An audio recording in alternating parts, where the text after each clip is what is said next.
Olá trilheiras, tudo bem com vocês? Bom, a gente vai dar continuidade aqui mais um precedente do Supremo Tribunal Federal. A gente vai tratar hoje, pessoal, de um tema muito interessante. Esse julgado, com certeza, vai estar na nossa seleção dos principais julgados do Supremo de 2021, né, relacionado à matéria de direito civil. A gente vai tratar de algo que já era abordado, né, circunstancialmente pelo Superior Tribunal de Justiça, já era muito abordado por doutrinadores, como o professor Flávio Tartucci, professor Nelson Rosenwald, entre outros. O que a gente vai tratar aqui, pessoal, é sobre o direito ao esquecimento.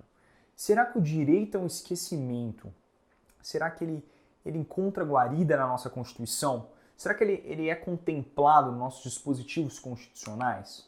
Pessoal, primeira coisa, o que é direito ao esquecimento?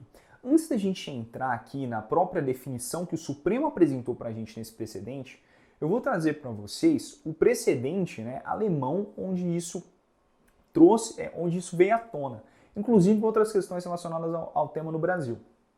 O precedente alemão, ele é relacionado ao caso Lebach, chama Lebach, algo nesse sentido. Eu não sou familiarizado com o alemão, tá, pessoal? Mas o que acontece era o seguinte, era um cara que ele tinha sido preso, condenado por um crime que ele tinha cometido no passado, e pouco tempo, na época que ele cumpriu a pena, né, tudo certinho, e aí quando ele saiu, pessoal, quando ele foi sair para gozar da sua liberdade, né, o que aconteceu? Teve um programa de televisão que decidiu fazer um documentário justamente sobre o crime que ele tinha cometido há, sei lá, um tempo atrás, sei lá, 10 anos, 5 anos, eu não me recordo das especificidades, mas foi mais ou menos isso. Aí ele entrou na justiça, né, discutiu, e isso foi cair lá no Tribunal Federal Alemão, né, relacionado ao nosso equivalente ao Supremo. Eles tiveram que decidir, né, pessoal, sobre o caso, e eles entenderam, né, eles deram prevalência naquela época, é um caso ali da segunda metade do século XX, eles deram prevalência à corte alemã, ela decidiu privilegiar o direito à honra, o direito à intimidade, o direito à privacidade desse ex-condenado. No Brasil, pessoal, isso já apareceu, por exemplo, no programa Linha Direta, é um caso muito parecido. Vocês lembram do Linha Direta? Eu morria de medo quando eu era pequeno, eu não gostava de ver, eram sempre umas coisas meio dramáticas, né? Eles, como se, sei lá, uns andarilhos que pegavam umas criancinhas, eram uns casos meio bizarros, assim, eu não gostava de ver não, tinha medo. Mas enfim, apareceu um caso do Linha Direta muito parecido ao Lebach, ao precedente alemão que a gente comentou. O cara já tinha cumprido a pena e tudo mais, e aí na época o cara ia ser solto, o que aconteceu? A imprensa quis noticiar e o cara entrou na justiça para tentar segurar a notícia, né? Então é algo que sempre apareceu no Brasil também, já tem bastante tempo que isso é objeto de artigos jurídicos, né? Está sempre aí nas mesas de discussões dos professores, e o Supremo veio a se posicionar. Eu não fiquei surpreso com a posição do Supremo. Me pareceu algo, de certa forma, parecido com a posição que foi adotada no caso das biografias. Não sei se vocês se lembram desse precedente, de que para um determinado escritor fazer a biografia de alguém, o biografado não precisa autorizar, tá? E, posteriormente, caso o escritor cometa alguma gafe, né, falhe alguma inverdade, alguma coisa, ele pode ser responsabilizado. Mas o que aconteceu aqui o Supremo tende a privilegiar a liberdade de expressão e não se ater a soluções a priorísticas prévias, né, cerceando aí algum direito de forma a priorística. Mas vamos com calma, vamos entender certinho o que é direito ao esquecimento, que as coisas vão caminhar bem. O que é o direito ao esquecimento, pessoal? É uma pretensão de alguém que deseja impedir que fatos verídicos, lícitos, mas que remotos, né, já aconteceram num pretérito assim, um pouquinho distante, que eles não venham à tona novamente, de acordo com isso, porque caso eles venham, eles são inúteis, né, eles não vão contribuir para nada, e o que é pior, eles vão causar um dano a essa pessoa que é justamente objeto dessas informações. Né? Tentei trazer aqui o conceito com as minhas palavras, mas é evidente, pessoal, não vai ter jeito, vamos certinho ali no que o Supremo apresenta para a gente. É uma pretensão apta a impedir a divulgação de fatos ou dados verídicos, licitamente obtidos, mas que em razão da passagem do tempo teriam se tornado descontextualizados ou destituídos de interesse público relevante. Vocês guardem essa definição, que eu não tenho dúvida que isso vai ser cobrado de vocês. Isso vai aparecer nas provas objetivas, eles vão mudar algumas palavrinhas para falar que a alternativa está errada, ou senão ele vai aparecer exatamente como a gente está apresentando agora e você vai ter que assinalar a afirmativa como certa. Pessoal, essa questão relacionada ao direito ao esquecimento, ela trata de uma colisão de direitos, né, de uma ponderação de valores. De um lado, a gente tem a liberdade de expressão, a liberdade de informação, porque se eram fatos verídicos, fatos lícitos, por que não noticiá-los? Será que tem prazo agora para noticiar alguma coisa? Será que, por exemplo, a Segunda Guerra Mundial aconteceu ali entre 1939 e 1945? Como a gente já está aqui, né, nas primeiras décadas do século XXI, então a gente não precisa falar mais sobre aquilo porque onde já se viu, já passou o tempo, e os caras também, os nazistas, têm direito de serem esquecidos. Também não vamos falar sobre escravidão, porque os senhores de engenho também eles têm direito ao esquecimento. Evidentemente eles já morreram, mas e os familiares deles? Né? Será que eles têm direito de serem esquecidos?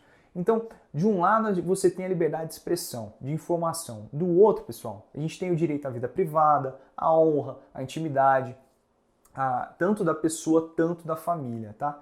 Então, como esses direitos são todos resguardados ali no artigo 5º da Constituição, a gente tem que fazer uma ponderação mesmo e verificar qual deles vai prevalecer a depender das circunstâncias concretas, né?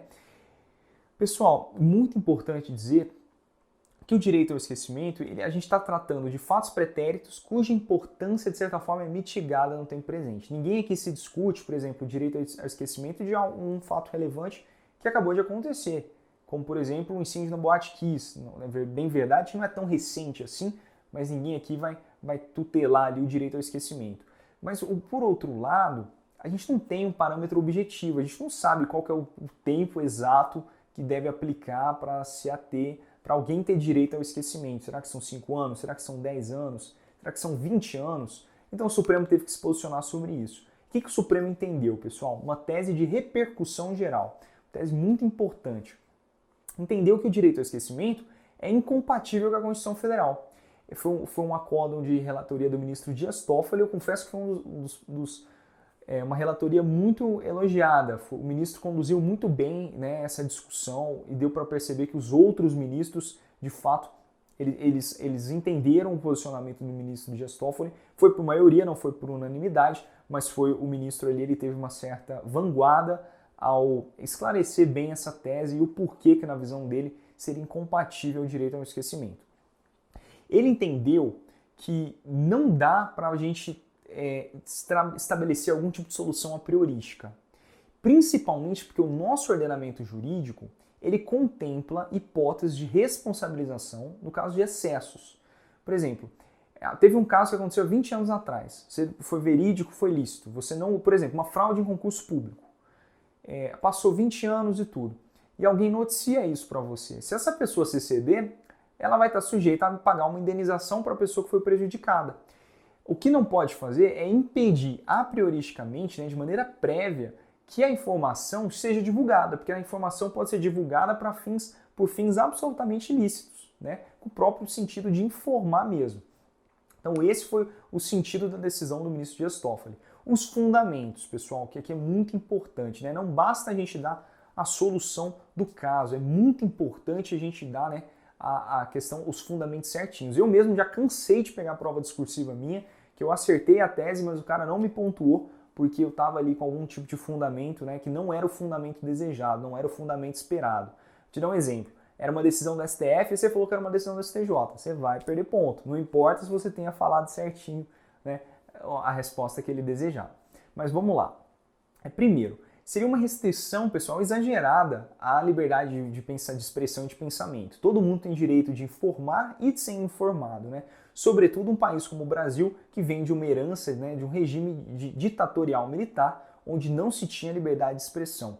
Então isso é muito, a gente percebe que o Supremo, né, realmente tem um ranço em relação a limites, a cerceamento de liberdade de expressão. A não ser que seja no caso, né, de inquérito de fake news, falando mal dos ministros do Supremo, mas aí já é outra questão que não vale nem a pena trazer aqui para a nossa discussão. Não dá, pessoal, para a gente apresentar aqui o maior peso, né, ao direito à imagem, à vida privada, em detrimento da liberdade de expressão. como eu já mencionei, vou ter o cuidado de reiterar esse ponto que é importante. Como a gente veio, né, como a gente tem, não faz muito tempo que a gente estava no regime ditatorial prévio a 1988, o Supremo realmente se coloca muitas vezes como um guardião da liberdade de expressão. Basta a gente analisar a não recepção da lei de imprensa, né, na ADPF 130. A lei de imprensa era uma lei, era um entulho autoritário ali do regime da ditadura militar, que foi compreendida como não recepcionada e tinha vários aspectos dela que justamente não se compatibilizariam com o nosso regime democrático, né, pautado na liberdade de expressão. E como a gente já bateu nessa tecla várias vezes também, o que o ministro Dias Toffoli quis evidenciar era o seguinte: por que eu vou impedir a notícia, a informação, mesmo de um fato pretérito, passado, sobre um pretenso direito ao esquecimento, sendo que se a pessoa se exceder, ela vai poder responder por isso a posteriori, né? Ela vai estar sujeita a um regime de responsabilidade civil. Então é isso, pessoal.